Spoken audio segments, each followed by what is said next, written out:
تصديها بحكم انت وزير بتاع الاقتصاد يقدر يسار لنا السنوات هذه، خاصة مع السنة اللي خلت الناس الكل حب تسقط هذا النظام. نقول لك سيد الوزير راهو انت اللي تخطط هذا النظام، انت قاعد تخطط له.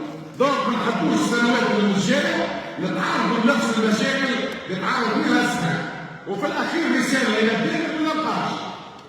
نحن اليوم مجلس نواب الشعب نقوم بدورنا الحقيقي اللي الدستور عطاها لنا، ونحب نقولها راهو الدستور كان راكب وظيفه، والوظيفه هذه قاعدين الناس فيها، ولكن شنو ينقصنا؟ ينقصنا هو الدور الرقابي اللي مسكرته علينا الحكومه.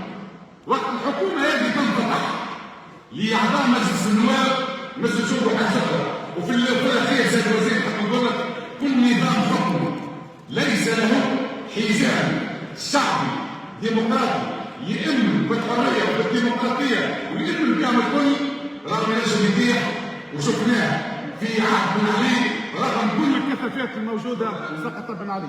كلمه الان للنائب المحترم السيد ياسين مرابط.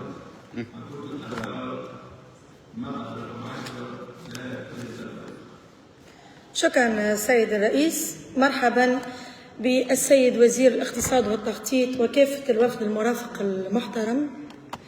الحقيقة بعد جلسة البارح وكنت أعلنت عدم التدخل متاعي لغياب الحكومة، اتضح أن الحكومة لم تصلها أي دعوة رسمية لحضور الجلسة، وبالتالي أنا لهنا نعيب على مكتب المجلس كيفاش نعملوا جلسة للتباحث في أزمة بحجم أزمة انقطاع التيار الكهربائي والماء الصالح للشراب بدون حضور عضو حكومة. باش نحكي تيانتي هو كي يبدا عضو الحكومة قدامي وما جاوبنيش ويدخلني من الباب يخرجني من الخوخ، فما بالك وحدنا وقعد يحكي.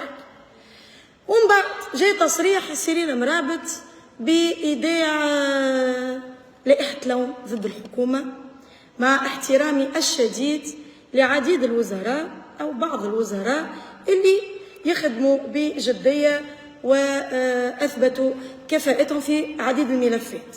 ولكن اليوم سيد الوزير أنا نحب نقول سبب لائحة اللوم هذه اللي أنا و16 عضو من كتلة الأحرار ممضين عليها، راه عندنا برشا، والبارح وكنا نستناو في 25 جويلية ويجي تحوير وزاري، ومن بعديك لقينا رواحنا بعد الأزمة التواصل الساعة قبل شيء، أزمة تواصل مع الحكومة، أزمة أني نحب نسأل سؤال نلقى يا إجابة فضفاضة يا ما ثماش إجابة جدا، ما ثماش إجابة جملة، يا معناها حاجات نلقاهم في الفيسبوك عند الناس، عند عباد ما عندها حتى علاقة لا بالسياسة ولا عندها علاقة لا بالقانون ولا عندها علاقة بالبرلمان، تتداول في أخبار اللي نحن نورمالمون النواب تكون عنا قبل. أنا وقت اللي صرحت على لائحة اللوم سيد الوزير على خاطر مش معقول اليوم إنه المواطن ولا فاقد الثقة في رئيس الجمهورية، في مجلس نواب الشعب، في مجلس الجهات والأقاليم، في مؤسسات الدولة، في القضاء، في علاش زعما علاش يا أخي؟ مش نحن عطيناهم الآليات هذوما تو بالله يخرجوا يقولوا المعارضة والمعارضة وثم عباد ركبوا على أزمة التيار الكهربائي وثم ناس انضمت.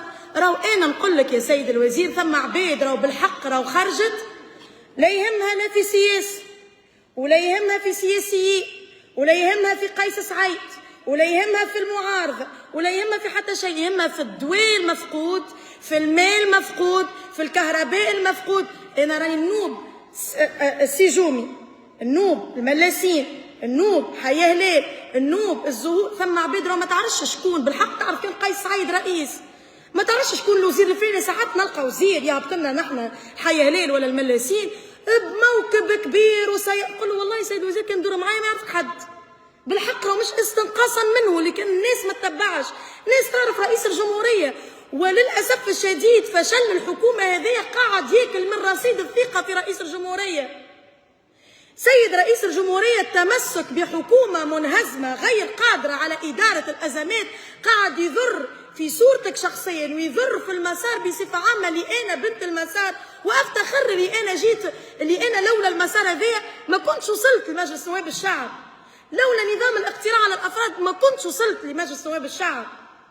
سيد الوزير انا نعرف المشكل، اللي نعرف اللي انت انسان ياسر معبي واللي انت كفاءه، ولكن انك يختزلوك في قروضات. انا راني كي نقرا سمير عبد الحفيظ ما غير ما نحضر كلمتي نعرف شنو نمشي طول نحكي على القروضات. معناها فريمون سيد الوزير بالكفاءه اللي عندك، لكن راهو حتى اتصاليا وزارتك ياسر مقصره. انا اليوم كسيرين مرابط مواطنه عاديه، لا نفهم في السياسه ولا نفهم في مسار ولا اتبنى مسار ولاني من المعارضه، ندخل هنا لوزاره الاقتصاد والتخطيط، مش قلنا عندنا مخطط تنميه، دونك انا اجور لازمني ندخل هنا باش نشوف شنو اللي ثم. ايش سورتو نحن نلوجوا على التمويل وي ومازالوا ما خرجوش الفيش النهائيه نتاع المشاريع، ندخل باش نشوف، نلقى ساعه. مبروك على السي فوزي، تعرفي قداش نحبك وقداش نحترمك، مبروك عليكم بالتنصيب. لكن انا كي نقرا موكب تنصيب في ازمه في الاحتقان اللي يعيش فيه المواطن التونسي، خاطر سيد الوزير المواطن التونسي لا يهمه في نحاس تسرق، ولا يهمه في شبهات فساد، ولا يهمه في 1400 مليار اللي خذتها ستيج، ولا يهمه في ستيج اللي تسال المؤسسات العموميه، يهمه نزل على الفلسه ما يخلص في الضوء، نزل على الفلسه خرج الضوء، سكر الفلسه يقص الضوء، نزل السباله يخرج له ماء وماء صافي زاده.